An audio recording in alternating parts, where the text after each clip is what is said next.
Assalamualaikum warahmatullahi wabarakatuh. Pada kesempatan kali ini, kita akan melanjutkan materi kita untuk mata kuliah perencanaan bisnis agroindustri perkebunan.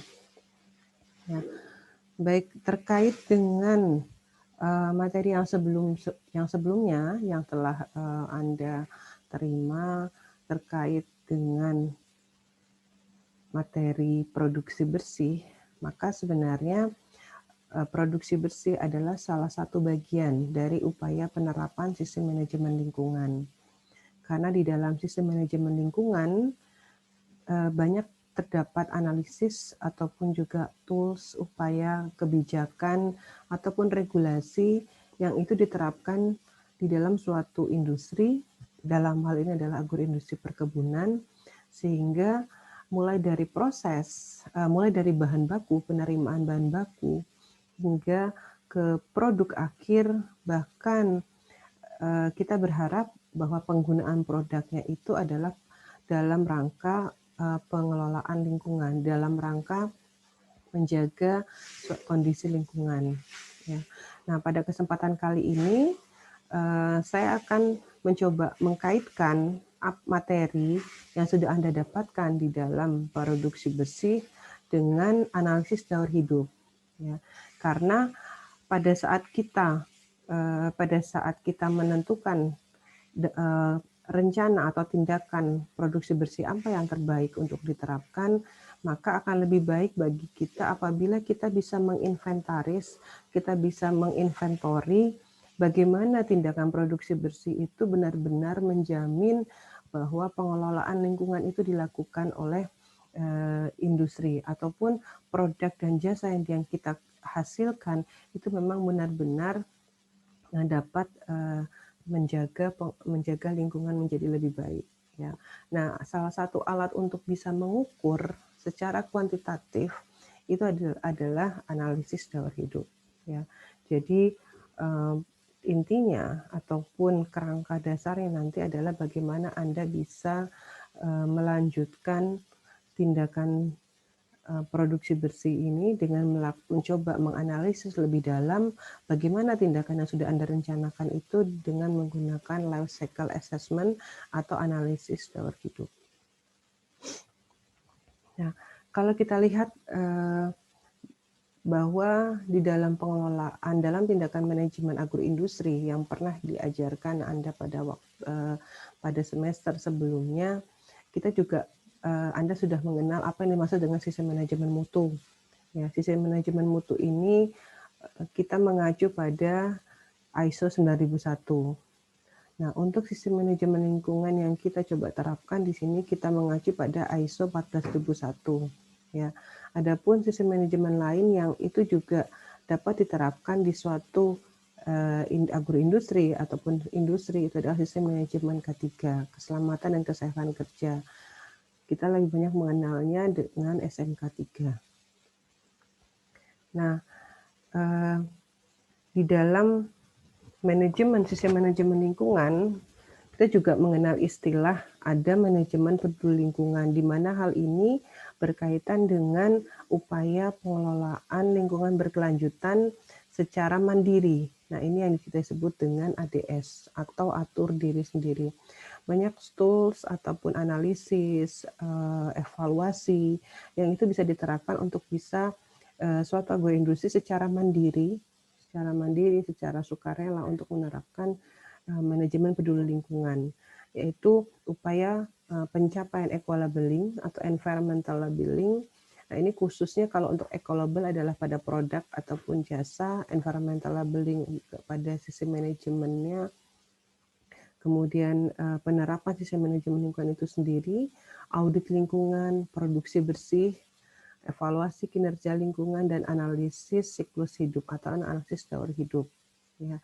Nah, di sini beberapa tindakan ADS ini pada awalnya memang masih bersifat sukarela, ya, seperti eco-labeling, kemudian juga sistem manajemen lingkungan, audit lingkungan, produksi bersih, ya. Nah, tetapi dengan adanya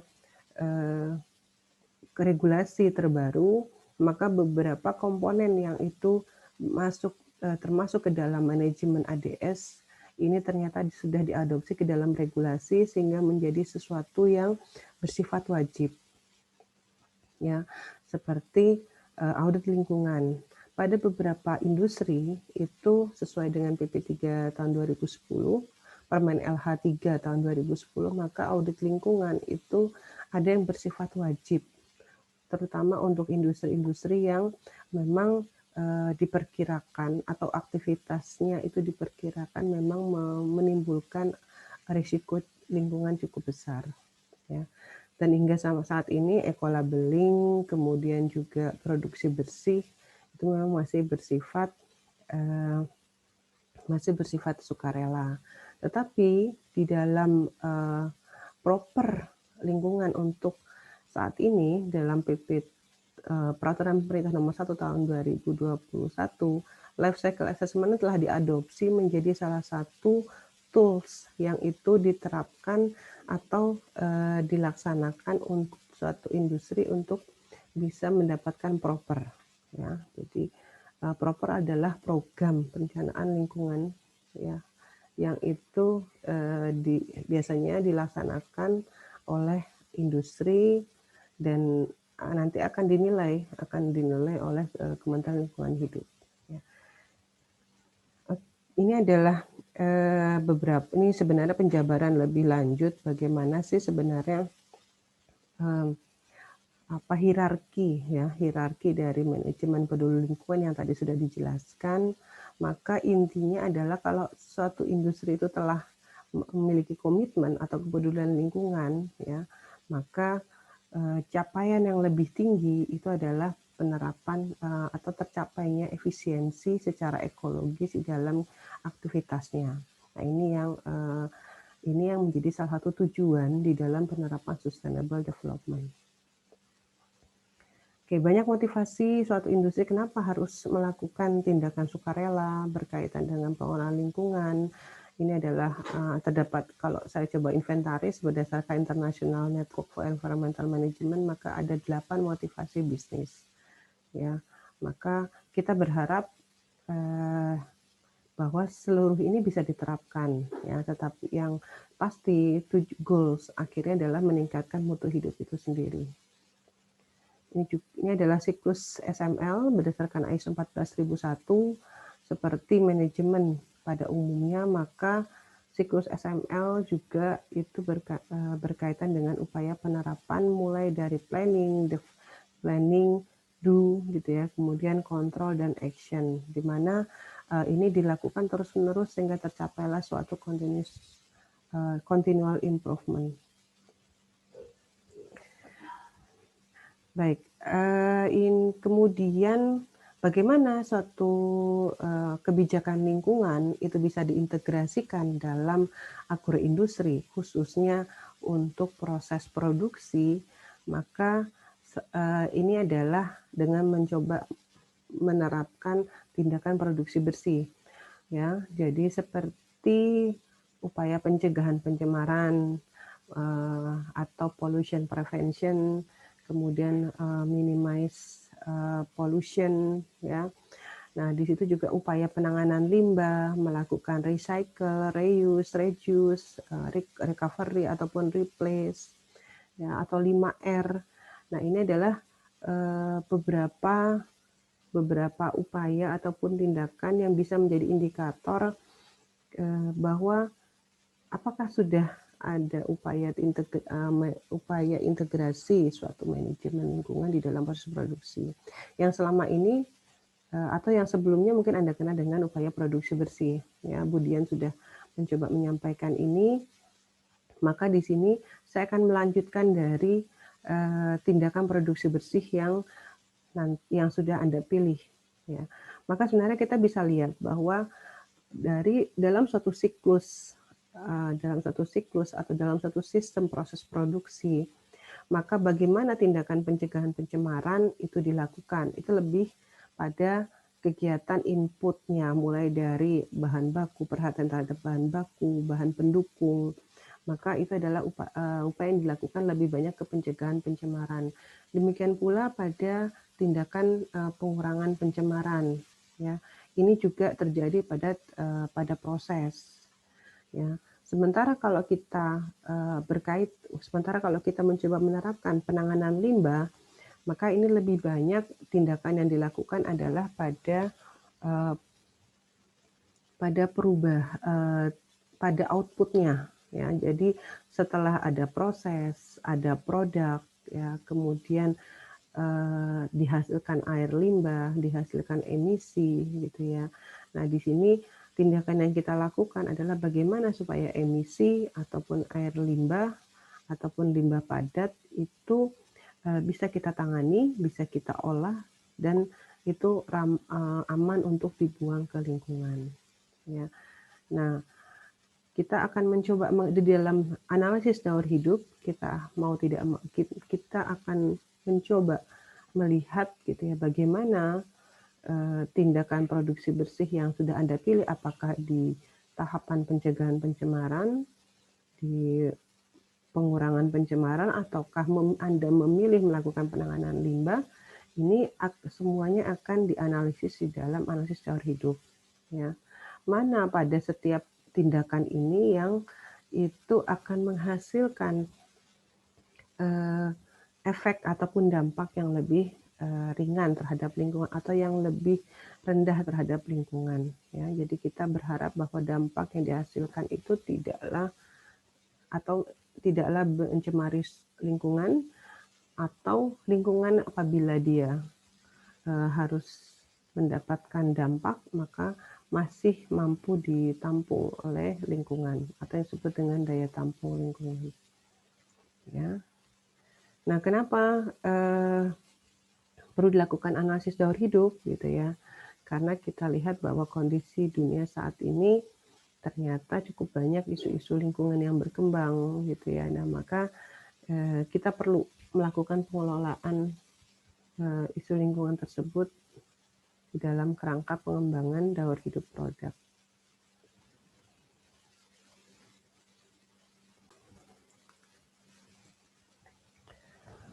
Ya, jadi kalau kita kembalikan lagi bagaimana tindakan analisis daur hidup dapat dilakukan, maka sasarannya kalau kita itu adalah untuk jangka pendek, itu dapat menggunakan bahan baku secara efisien, kemudian melakukan pengurangan dampak lingkungan, dan jangka panjang kita berharap bahwa akan ada pelestarian pembangunan secara global maupun regional yang berkelanjutan. Ya. Nah, ini adalah beberapa tindakan produksi bersih yang bisa Anda pilih, gitu ya. Misalnya Anda melakukan pemilihan bahan baku, ya, menentukan jumlah dan komposisi bahan baku yang tepat, kemudian memilih bahan baku ataupun bahan pendukung yang itu ramah lingkungan, sehingga pada saat bahan baku ataupun bahan pendukung itu diterapkan dalam sistem, maka sejak awal itu sudah menggunakan bahan baku yang ramah lingkungan, efeknya ataupun dampaknya paling tidak dapat diminimalkan. Ya. Nah, produk yang dihasilkan, apakah itu produk utama dan produk samping, ini juga tergantung dari bahan baku yang masuk. Pada saat bahan baku yang masuk itu sudah bersifat lebih ramah terhadap lingkungan, maka kita bisa berharap bahwa produk utama juga adalah produk yang ramah lingkungan, ya, dan dapat dikelola dengan baik. Prinsip dari penerapan analisis daur hidup adalah hukum neraca massa. Ya, jadi saya tidak perlu menjabarkan panjang lebar seperti apa sih neraca massa. Ya, paling tidak secara prinsip bahwa Anda sudah pernah diajarkan, dan nanti di dalam analisis daur hidup ini Anda akan mencoba mengaplikasikan konsep neraca massa ini untuk mengetahui siklus daur hidup dari suatu bahan baku hingga produk, ya, ataupun jasa yang telah Anda terapkan. Ya. Nah, ini yang penting juga untuk Anda ketahui bahwa di dalam neraca massa itu ada transformasi kimia, maka perubahan-perubahan yang terjadi akibat reaksi kimia ini juga perlu Anda perhitungkan. Ya. Oke, ini keuntungan kalau kita menggunakan bahan baku secara tepat, dapat mencegah polusi, kemudian melakukan pengurangan limbah, dan kita berharap bahwa akan jadi efisiensi secara energi. Ini nanti Anda bisa analisis dengan neraca energi, ya, untuk efisiensi energi, kemudian juga bersifat ekonomis. Ya, daur hidup produk atau analisis daur hidup produk juga akan melibatkan rantai pasok, ya, atau supply chain management. Anda di materi sebelumnya sudah mendapatkan materi tentang rantai pasok. Di dalam manajemen rantai pasok kita juga mengenal sistem manajemen rantai pasok hijau. Ya, nah dengan alat bantu daur hidup produk kita juga bisa mengidentifikasi bagaimana pemasok itu mengolah bahan baku gitu ya, atau menghasilkan bahan baku sehingga itu menjadi jaminan bagi proses ataupun sistem produksi kita untuk bisa lebih ramah lingkungan. Kemudian di tingkat manufacture adalah di tingkat industri sendiri, di tingkat user, kemudian sumber daya yang digunakan, bahkan juga mulai dari pada kegiatan distribusi, transportasi gitu ya. Jadi yang itu juga akan bisa kita identifikasi untuk kita bisa menerapkan sistem rantai pasok hijau. Ya, jadi itu salah satu kelebihan dari analisis daur hidup produk. Tahapan daur hidup produk secara detail itu mulai dari ketersediaan bahan baku, kemudian perhitungan bahan dasar, hingga sampai ke disposal. Ya, ini terutama yang ada di dalam proses atau di dalam kegiatan manufacturing. Ya. Kalau ditindak di konsumen itu lebih banyak kita akan melihat bagaimana penggunaan konsumen, kemudian jasa yang diberikan oleh pemilik produk, penghasil produk terhadap konsumen. Ya. Nah, ini secara detail kita akan bisa lihat sistem daur hidupnya seperti ini. Ya, mulai dari bagaimana bahan baku itu diambil dari alam, kemudian diproses, mungkin ada rekayasa gitu ya, kemudian ada pengolahan lagi dan seterusnya hingga sampai di penggunaan, kemudian mungkin ada upaya reuse, recycle yang menjadi kebijakan industri gitu ya, sehingga ada upaya penarikan kembali dari produk supaya dapat diolah dan dibuang ke alam gitu ya, dengan lebih ramah lingkungan.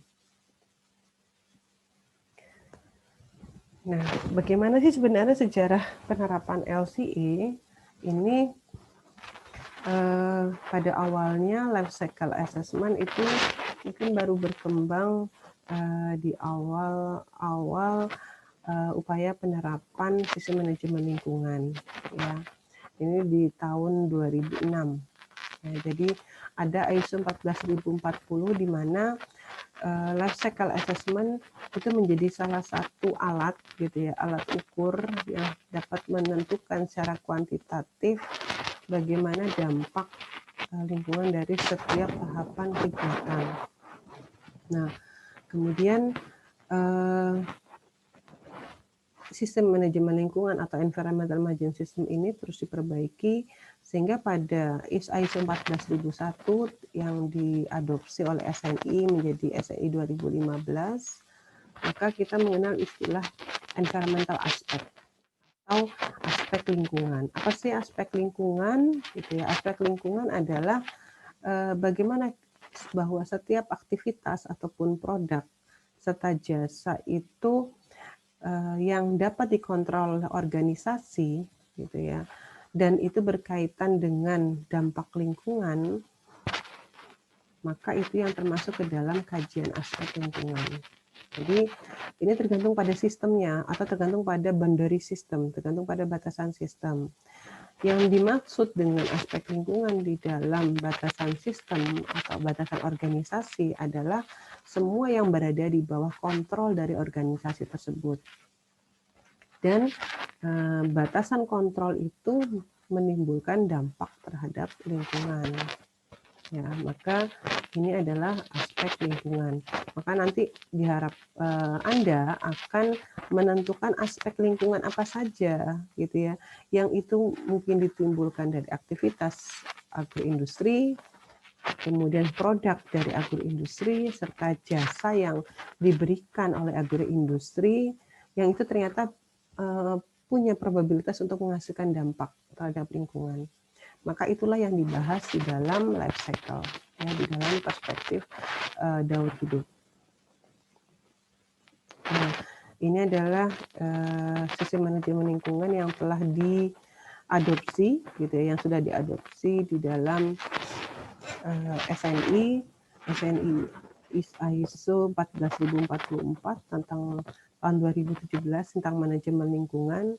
Maka di sini ada penilaian daur hidup. Jadi ini masih tetap mengacu ataupun masih mengacu pada ISO 14044 tahun 2006. Ya. Ini juga ada ISO SNI ISO 14040 2016. Ya, ini tentang bagaimana melakukan penilaian daur hidup dari sisi prinsip dan framework-nya. Baik, kita lanjutkan lagi. Jadi ini ruang lingkup LCA ya menurut SNI. LCA ini masih membahas tentang aspek dan dampak. Jadi poinnya dari life cycle assessment adalah membahas aspek dan dampak lingkungan potensial, misalnya penggunaan sumber daya dan konsekuensi lingkungan. Ya, nah ini sepanjang daur hidup mulai dari bahan baku hingga pembuangan akhir atau yang kita sebut dengan cradle to grave. Ya. Nah, nanti Anda akan mengenal istilah-istilah cradle to gate, gate to gate, gitu ya. Nah, ini semua tidak lepas dari cakupan LCA. Tetapi poin yang terpenting adalah ini semua harus mengacu pada aspek lingkungan dan dampak lingkungan dari produk, dari aktivitas, dan jasa yang dihasilkan oleh agroindustri. Ya.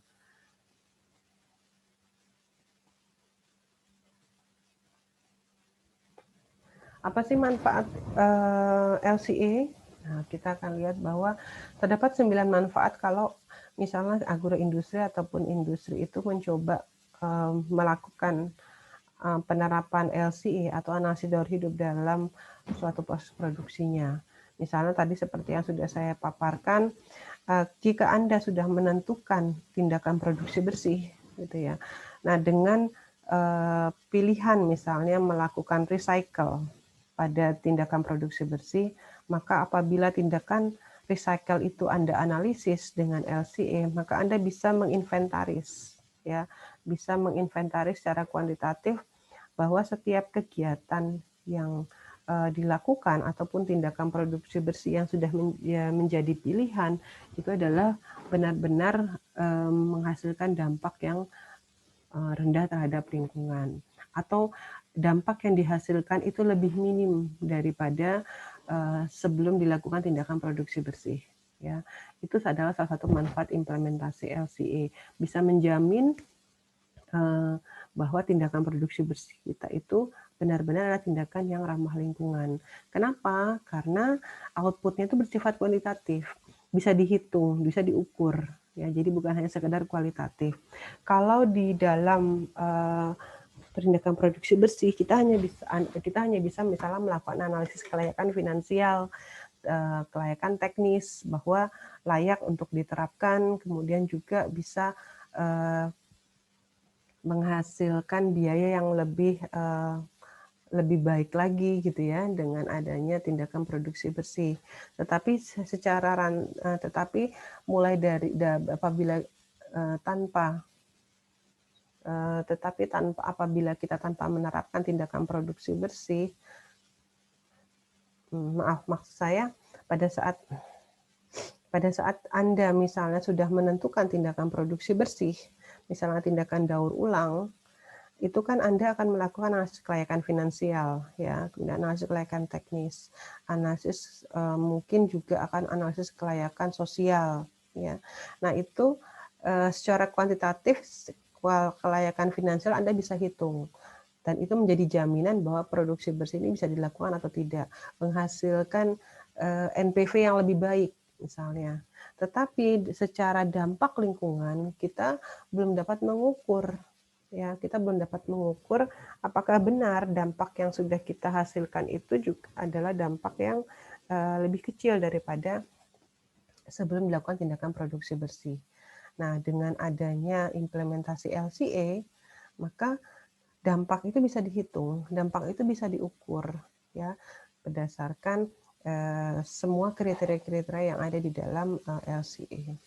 Selain itu, kita juga bisa mengontrol supply chain atau rantai pasok, ya, mulai dari bahan baku diterima gitu ya sampai menjadi produk, bagaimana rantai pasoknya, atau mungkin juga dari stakeholder, mulai dari stakeholder sampai ke distributor, maka kita juga bisa menginventaris secara kuantitatif, ya, selama itu semua ada di dalam semua itu dapat diinventarisasi, ya.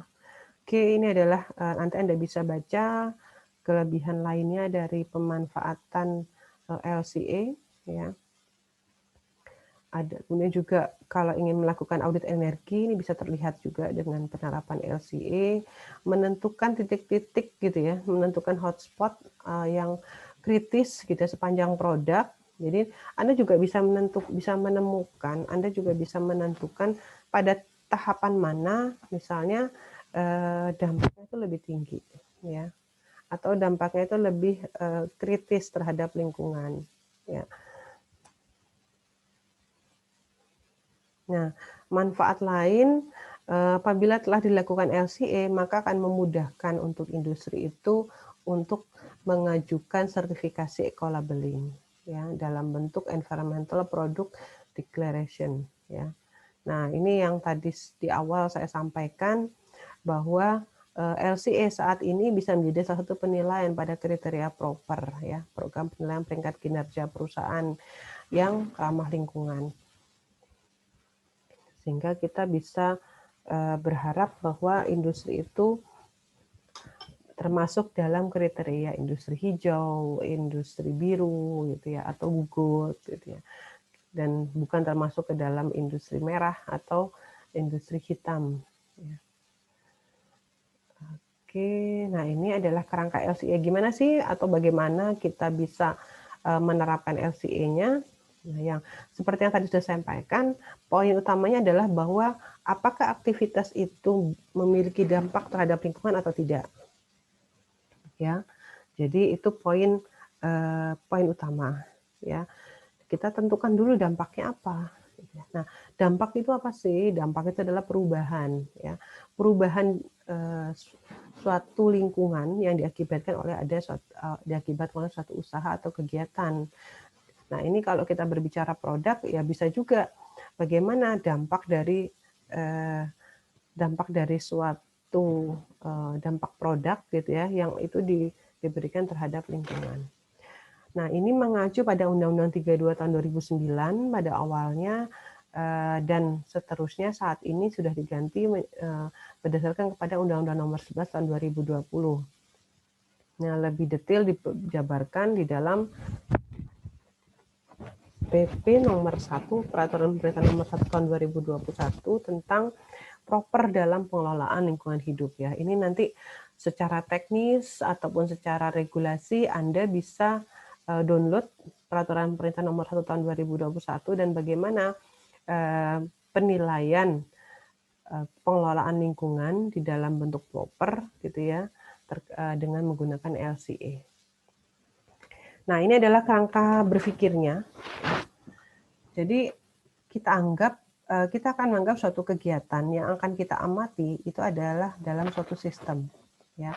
Ini adalah environmental boundary, di mana anggaplah ini kegiatan agroindustrinya, gitu ya. Maka agroindustri itu akan mengambil bahan baku, bahan pendukung, gitu ya, atau sumber daya itu dari luar sistem, ya. Nah, aktivitas-aktivitas yang dilakukan itu akan menghasilkan emisi ataupun dampak terhadap lingkungan.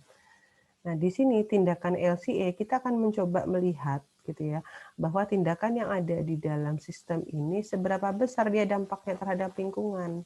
Jadi kalau dia menghasilkan emisi, berapa besar emisinya. Nah, di sini tindakannya itu nanti hasil dari evaluasi itu yang akan coba kita terapkan ke dalam sistem ini, supaya emisi yang keluar, supaya dampak yang keluar terhadap lingkungan itu adalah minim. Ya, gitu. Jadi ini adalah boundary-nya. Jadi nanti Anda mau tidak mau harus menentukan batasan. Batasan Anda sampai di mana, ya. Nah, ini sebagai contoh, ini lebih detail gitu ya. Jadi apa sih maksud dengan sistem produk? Jadi ini adalah boundary-nya, adalah koleksi atau kumpulan dari unit proses gitu ya, di mana prosesnya mungkin mulai dari proses ekstraksi atau pasca panen juga bisa gitu ya, di mana dari proses ekstraksi itu menghasilkan produk dan akan ada dampak gitu dari proses ekstraksi tadi terhadap lingkungan. Kemudian produk ini mungkin akan diproses lagi gitu ya. Jadi ini mungkin barang setengah jadi gitu ya. Nah, ini bisa sampai tahap disposal. Di mana yang Anda tentukan nanti adalah bagaimana yang Anda hitung nanti daur hidupnya adalah ini di dalam batasan ini ya. Gate to gate, jadi ini mulai dari hulu sampai hilir ya. Jadi gate to gate ini per proses. Dari per proses Anda bisa menginventaris gate to gate. Ya, dari pintu ke pintu ini Anda hitung. Nah, batasan Anda juga bisa dari cradle to gate. Ya, jadi mulai dari penerimaan bahan baku sampai dia menjadi produk. Ya, sampai menjadi produk. Itu cradle to gate. Jadi sampai siap misalnya digunakan oleh konsumen. Itu cradle to gate. Atau Anda mau lebih luas lagi gitu ya, sampai cradle to grave. Artinya kalau bahan baku itu diambil dari alam, maka produk itu sampai dikembalikan lagi ke alam. Ya, diproses sampai dikembalikan ke alam, itu cradle to grave. Nah, itu batasan sistem. Anda bisa melakukan pemilihan apakah batasannya itu gate to gate, cradle to gate, atau cradle to grave. Ya. Masing-masing tetap nanti kita akan melakukan perhitungan seberapa besar emisi yang dihasilkan terhadap lingkungan gitu ya, berbasis terhadap daur hidupnya tadi dari hulu hingga hilir. Oke, nah jadi kerangka LCA yang ada seperti ini sudah diadopsi oleh ISO 14040. Oleh karena itu yang akan saya jelaskan di sini juga adalah mengacu pada ISO 14040 tahun 2006 ya. Jadi di dalam ISO 14040 untuk mengimplementasikan life cycle assessment itu ada 4 tahapan ya. Jadi tahap yang pertama itu adalah tahap penentuan tujuan dan ruang lingkup tadi. Jadi tujuannya apa? Kita ingin menerapkan LCA. Dan ruang lingkupnya mana gitu ya. Apakah cradle to gate atau gate to gate gitu ya. Jadi lingkupannya harus ditentukan. Boundary-nya harus dijabarkan terlebih dahulu. Kemudian kita akan melakukan analisis inventory data-data, kita akan melakukan dari sisi prosesnya, kemudian bahan bakunya yang digunakan apa, bahan pendukungnya apa, perubahan yang terjadi apa, itu adalah analisis inventory-nya. Jadi kita akan melakukan inventarisasi ya. Kemudian dari setiap hasil inventarisasi kita bisa menentukan dampak yang dihasilkan. Setelah Anda mengetahui prosesnya A misalnya, kemudian bahan bakunya B, dampaknya C, gitu ya, maka Anda akan memudahkan Anda untuk melakukan penilaian dampak. Nah, dari setiap tahapan ini, 1, 2, 3, maka semua ini akan dikelola untuk bisa menghasilkan suatu rekomendasi. Nah, tahapan inilah disebut dengan tahap interpretasi. Ya. Oke, nah ini lebih detailnya tahap 1 adalah seperti ini ya. Definisi dan definisikan tujuan dan lingkup yang akan dipilih ya.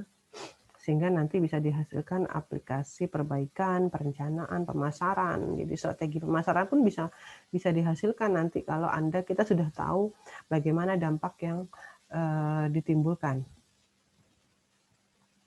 ya.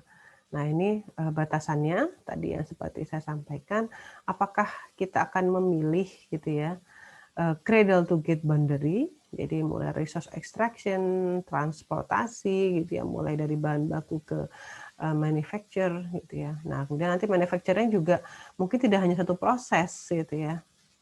Nah, itu cradle to gate boundary. Nah, tetapi yang pas di dalamnya akan ada gate to gate boundary. Anda nanti mau tidak mau harus menginventaris nih setiap gate to gate ini apa gitu ya dampaknya. Kemudian ada yang gate to gate boundary. Nah, ini nanti diinventaris juga nih mulai dari tahapan customer sampai disposal ini apa. Nah, keseluruhan tahapan peta ini dari hulu hingga hilir ini disebut dengan cradle to grave boundary ya.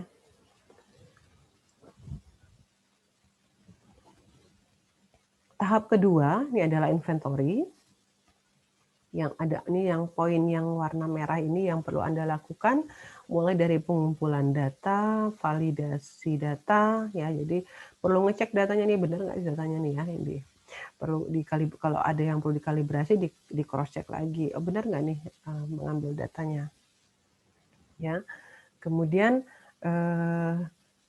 jika data itu cukup banyak, maka kita perlu menghubungkan data itu ke unit proses, software gitu ya, sehingga bisa dialokasi gitu ya, dialokasikan. Kemudian juga harus dicek lagi nih datanya ke unit fungsi gitu ya, yang telah divalidasi. Memang biasanya untuk life cycle ini ada software khusus gitu ya, untuk EcoInvent misalnya, untuk bisa melakukan analisis daur hidup. Nah ini sebagai contoh begini, ya ini unit proses, ada aliran antara unit proses.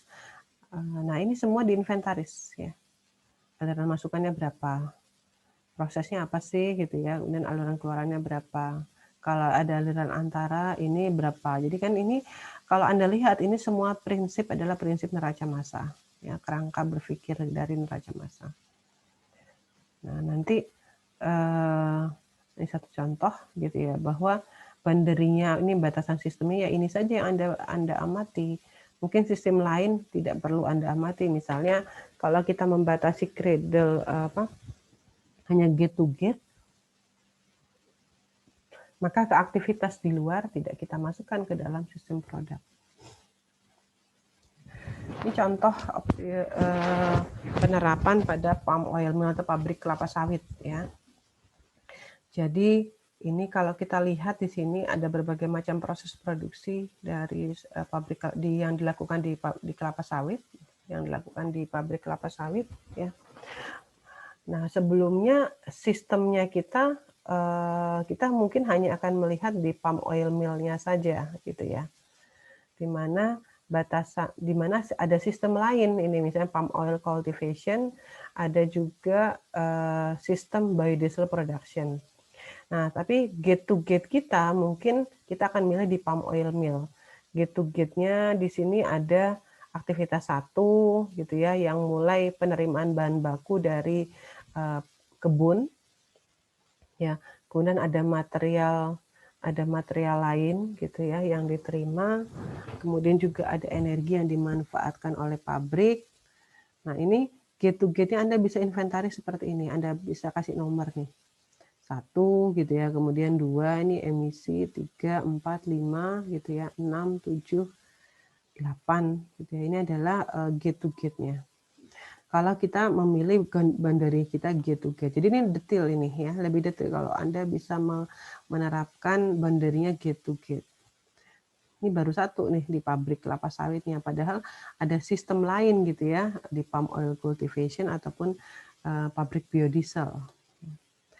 Nah, ini kita akan lihat secara detail masuk dari setiap gate to gate kita hitung, kita pilih, kita nilai gitu ya dampaknya seperti apa, dan kita bisa buat klasifikasi ya dari setiap tahapan gate to gate tadi, titik gate 1, gate 2, gate 3, gate 4 gitu ya, Anda tentukan dampaknya apa. Karena kita kan sudah punya data-data ya, kemudian Anda klasifikasi, kemudian karakterisasi dan pembobotan.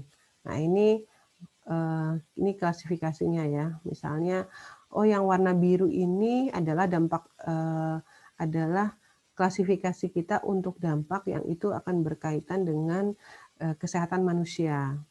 Ya, kemudian yang warna merah itu adalah dampak yang berkaitan dengan berpengaruh terhadap ekosistem. Ada yang juga dia berpengaruh terhadap keberadaan sumber daya, ini yang warna hijau. Nah, nanti kita bisa memberikan bobot yang berbeda. Nah, pembobotan ini bisa berlaku umum atau juga bisa berlaku khusus, tergantung pada kondisi daya tampung lingkungan, ya, gitu. Ya, jadi misalnya ekosistem awalnya sudah jelek gitu, maka mungkin bobot dari dampak yang dihasilkan untuk ekosistem ini bobotnya lebih besar. Ya. Kemudian tahap yang keempat, interpretasi.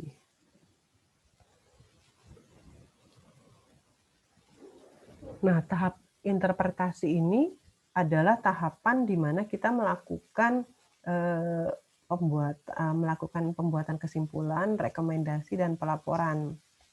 Sehingga nanti dari hasil analisis daur hidup ini kita bisa memilih gitu ya, bisa memilih mana sih pada gate 1 atau 2 sampai 8 itu yang dia menimbulkan dampak paling besar, sehingga rekomendasi kita apa. Ya. Nah, ini biasanya aspek lingkungan ataupun klasifikasi dari dampak itu ya bisa kita pilih menjadi 1, 2, 3, 4, 5, 6. Nah, ini umumnya 6 ya. Jadi 6 aspek lingkungan yang diperkirakan timbul dari dampak. Kemudian dari masing-masing aspek lingkungan ini Anda bisa lihat gitu ya, Anda bisa pilih gitu ya, apakah emisinya dari fossil fuel, dari kultivasi rice, coal mining. Nah, nanti kalau yang kelapa sawit mungkin nanti emisinya bisa dari biomass burning gitu ya, dari pembakaran biomasa, ataukah dari fossil fuel misalnya ya.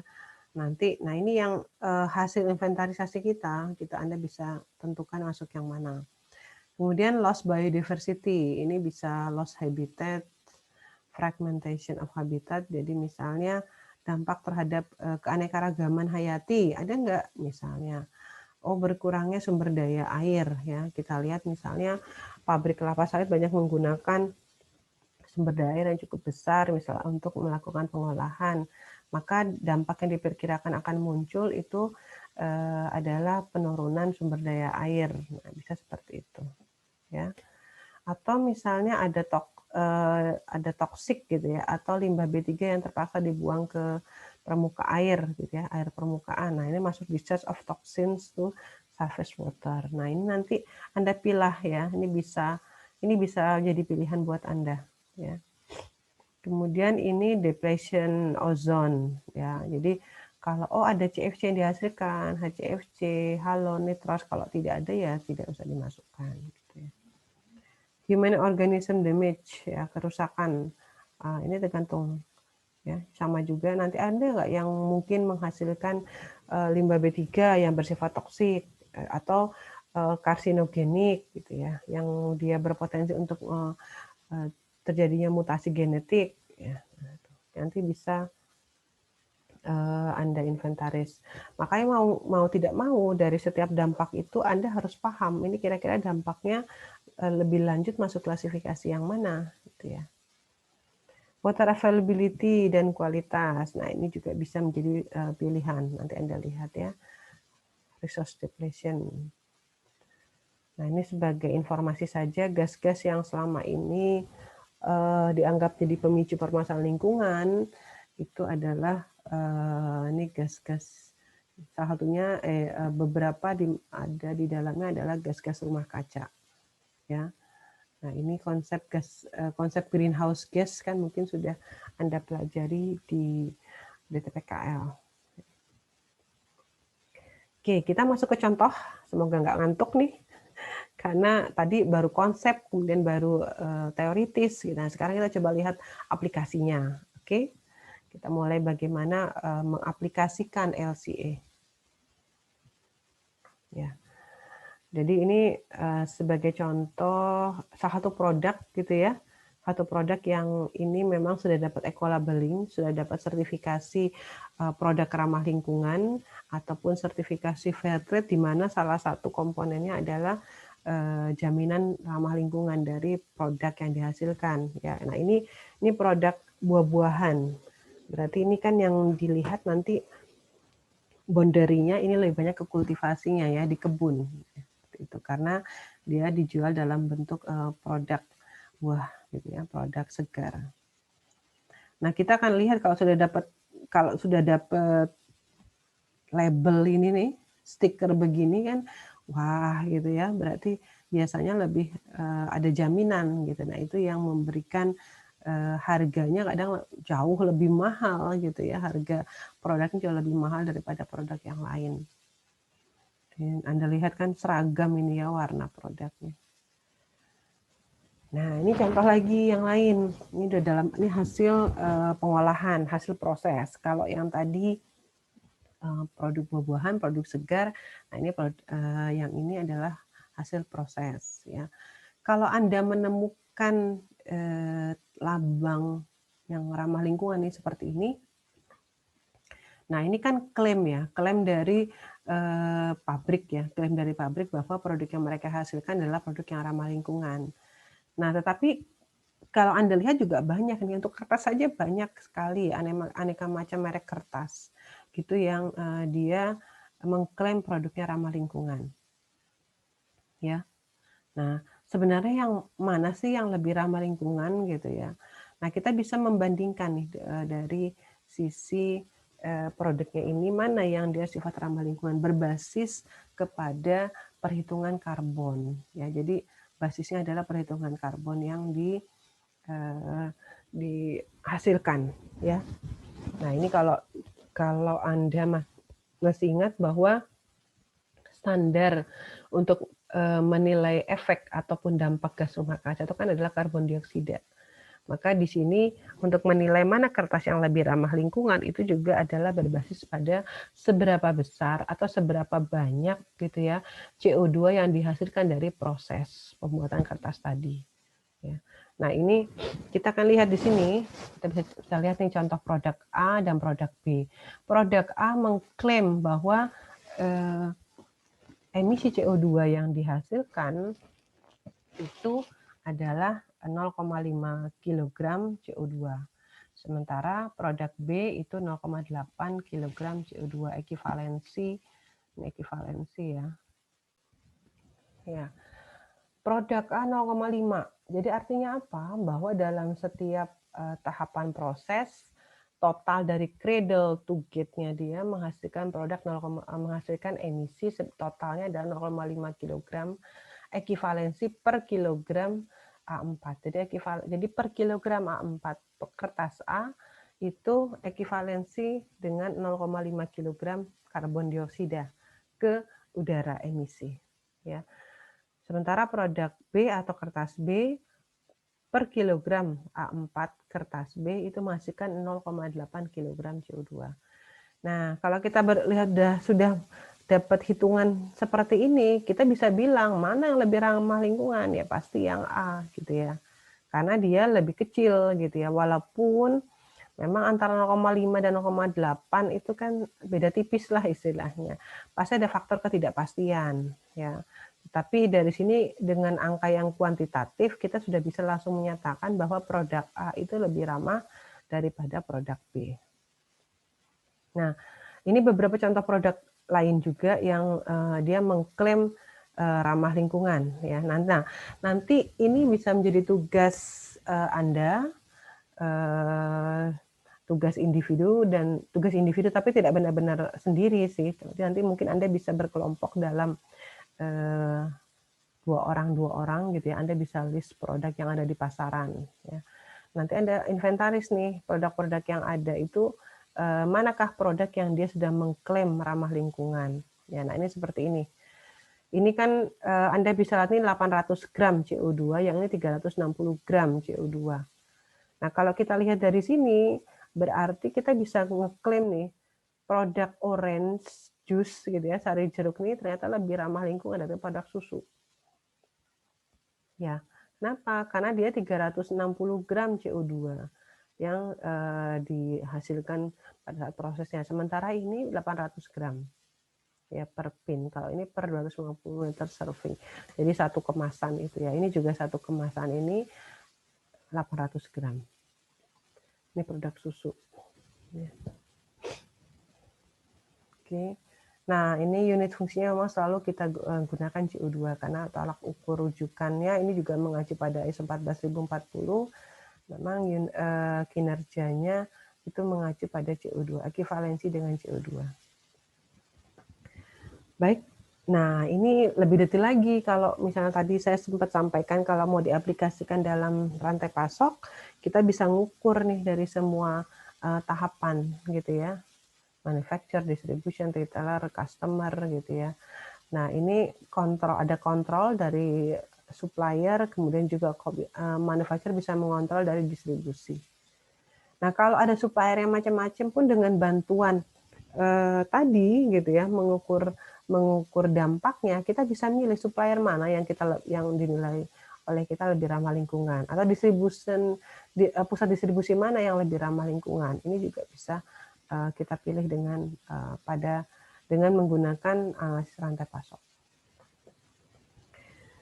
Oke, ini contoh aplikasi lainnya. Nah ini kita coba melihat pada produksi biodiesel, gitu ya, produksi biodiesel Indonesia.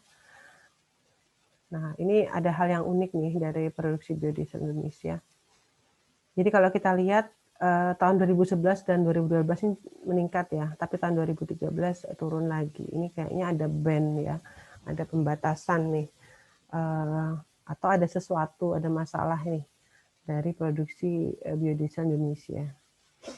Nah, kalau kita lihat lebih jauh ya, di dunia ini kan sebenarnya yang top produsen dari kelapa sawit. Jadi rata-rata produksi biodiesel di Indonesia, di dunia ini kan sumbernya dari CPO ya, dari kelapa sawit.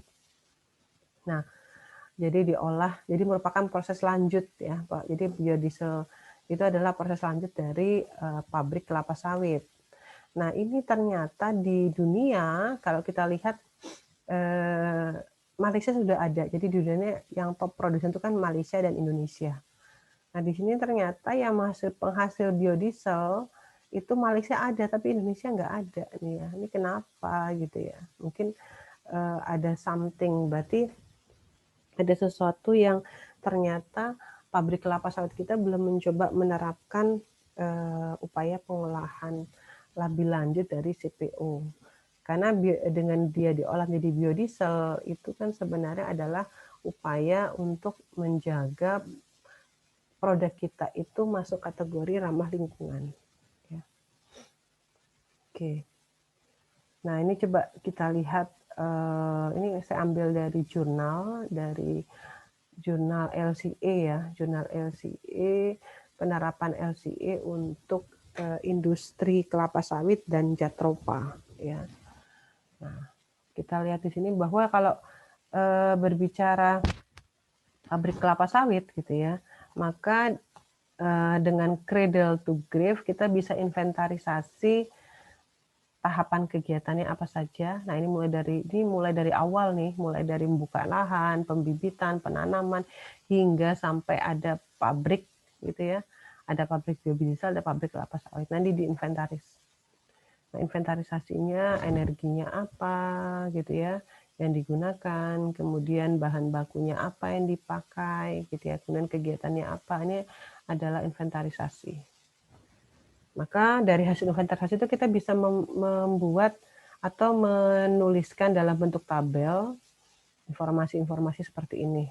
Ya, misalnya land preparation atau alih fungsi lahan tadi awalnya dari hutan misalnya. Kemudian fertilitas kesuburan tanahnya seperti apa gitu ya. Kemudian ada tahapan pembibitan. Nah, ini Anda lihat ya lebih detail. Nah, kemudian untuk satu proses saja, misalnya proses produksi CPO, kita lebih detail, kita bisa inventarisasi lagi.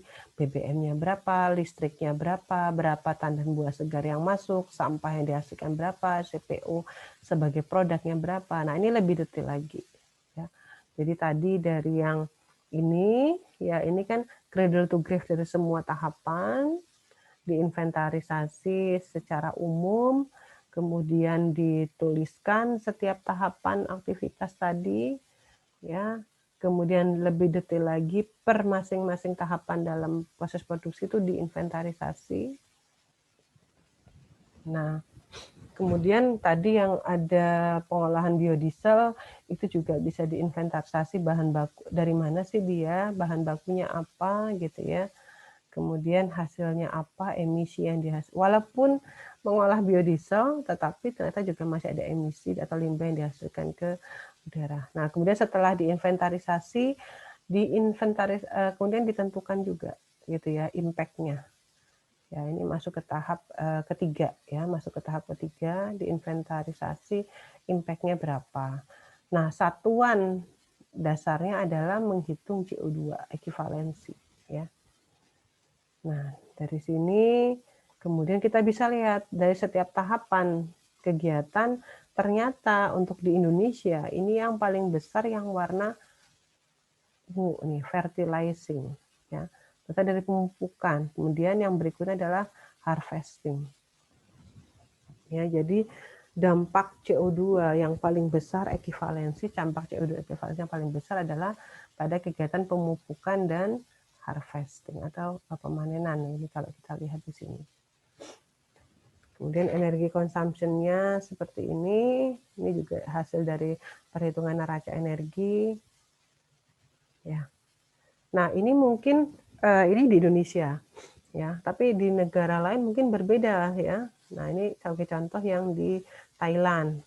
Di Thailand ini ternyata pabrik kelapa sawitnya justru yang paling besar menimbulkan greenhouse gas dibanding pada saat proses kultivasinya ya. Saat penanaman di kebun gitu ya. Nah, kalau ini juga sebagai contoh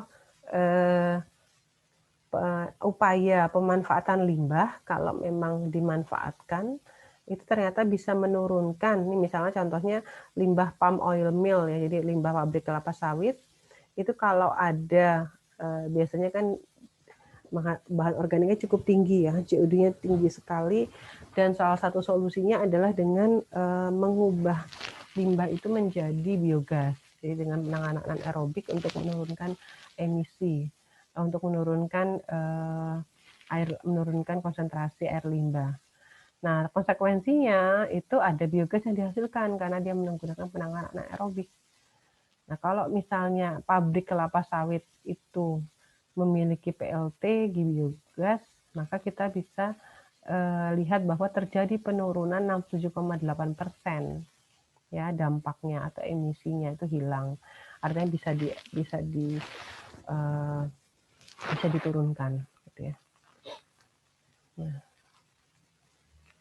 Oke, jadi kesimpulan dari kasus kelapa sawit tadi, pabrik kelapa sawit tadi, jadi mulai dari cradle to grave, mulai dari hulu hingga hilir, ternyata kelapa sawit yang paling dominan itu signifikan dampak lingkungan adalah pada tahap fertilizing atau pemupukan di kebun dan produksi biodiesel. Ya. Maka rekomendasinya adalah penggunaan carbon capture dan pupuk organik. Oke, nanti Anda bisa buat seperti itu ya untuk tugasnya. Nah, ini contoh untuk LCE batubara. Ini yang non agroindustri tapi ya. Tapi kita sekedar informasi saja. Karena batubara ini adalah energi yang saat ini kita pakai. Kita bisa lihat berapa besar dampaknya terhadap lingkungan ini. Ya. Ini ternyata dari tahap ini ya. Ya, dari impact faktornya. Nah, ini kontribusi impact faktornya kan macam-macam nih ya. Ada yang dari penggunaan air, electricity, oil. Nah, ini impact faktornya seberapa besar sampai 63,38. terus dari sisi emisi yang dihasilkan atau parameter dampaknya, parameter kualitas udara, kualitas air, ya ini ternyata paling besar memang impact-nya adalah pada emisi udara atau pada kualitas udara. Jadi dia dominan sekali gitu ya, dominan sekali sumber pencemaran udaranya itu paling besar itu pada kegiatan batu bara. TSP-nya hampir 100% ini. Sementara kalau yang kualitas airnya ya ini sekitar 6,90% untuk BUD-nya. Ya, oke ini sama. Cuman ini nanti ini maaf ini sama ya, hanya mengulang. Nah, bagaimana dengan agroindustri Anda gitu ya? Karena di beberapa tugas Anda ini kan lebih banyak mencoba mendaur ulang ya, lebih banyak mencoba mendaur ulang atau melakukan penanganan limbah untuk menjadi produk. Nah, saya berharap ataupun kami berharap bahwa dengan analisis daur hidup Anda bisa menginventarisasi lebih lanjut seberapa besar dampak yang bisa diturunkan dengan upaya pemanfaatan limbah atau proses daur ulang dari limbah gitu ya. Nah, ini adalah tugas Anda, ada yang kelompok dan individu. Untuk tugas kelompok, silakan Anda melakukan analisis LCA dari produk atau jasa agroindustri Anda, ya. Nanti tolong jangan lupa tetap tentukan sistem yang dipilih, apakah cradle to grave, cradle to gate gitu ya. Dan nanti dianalisis masing-masingnya gate to gate-nya ya. Nah, untuk individu tidak benar-benar sendiri, tetapi nanti dari masing-masing kelompok Anda bisa berdua gitu ya. Jadi kalau satu kelompok misalnya ada 6 orang, Anda bisa memilih berdua untuk Anda melist produk-produk atau jasa yang ada di pasaran yang telah memiliki informasi karbon trust atau carbon sink ya. Tapi kalau bisa tidak hanya satu macam gitu ya. Misalnya produk susu, Anda list produk susu ini merek apa saja ya. Nah, dari sekian macam produk susu yang ada di pasaran, mana yang sudah memiliki informasi carbon trust. Nah, susu itu kan juga macam. Misalnya ada susu bubuk sendiri. Jadi jenis susu bubuk, jenis susu susu cair misalnya gitu ya. Jadi Anda list seperti itu. Jadi per jenis produknya. Nah, setelah itu Anda bandingkan, kemudian jangan lupa tapi pada Anda membandingkan, sebelum Anda membandingkan Anda inventarisasi juga. Misalnya susu bubuk A ini kemasannya karton, susu bubuk B kemasannya kaleng misalnya. Nah, itu harus diinventarisasi gitu ya. Harus di list inventarisasi sehingga kita bisa bandingkan kenapa misalnya produk susu A itu dia lebih rendah. Oh, karena ternyata mungkin kemasannya itu karton, Tetra Pak gitu. Sementara susu yang B sama-sama misalnya dari pabrik yang sama, tapi yang B ini karena dia kemasannya kaleng, dia ternyata karbon trust-nya lebih tinggi, ya karbon trust-nya lebih besar. Nah, itu bisa Anda bisa membandingkan hal seperti itu. Ya, baik demikian yang bisa saya sampaikan. Silakan Anda bisa melanjutkan gitu ya untuk melakukan analisis LCA ini sebagai bagian dari tugas lanjutan, dan ini adalah LCA adalah bagian terakhir gitu ya, bagian terakhir dari tugas besar Anda gitu ya, sehingga ini juga menjadi jaminan atau rekomendasi dari produk Anda bahwa produknya sudah ramah lingkungan atau tidak gitu ya. Baik, demikian yang bisa saya sampaikan. Terima kasih atas perhatiannya. Assalamualaikum warahmatullahi wabarakatuh.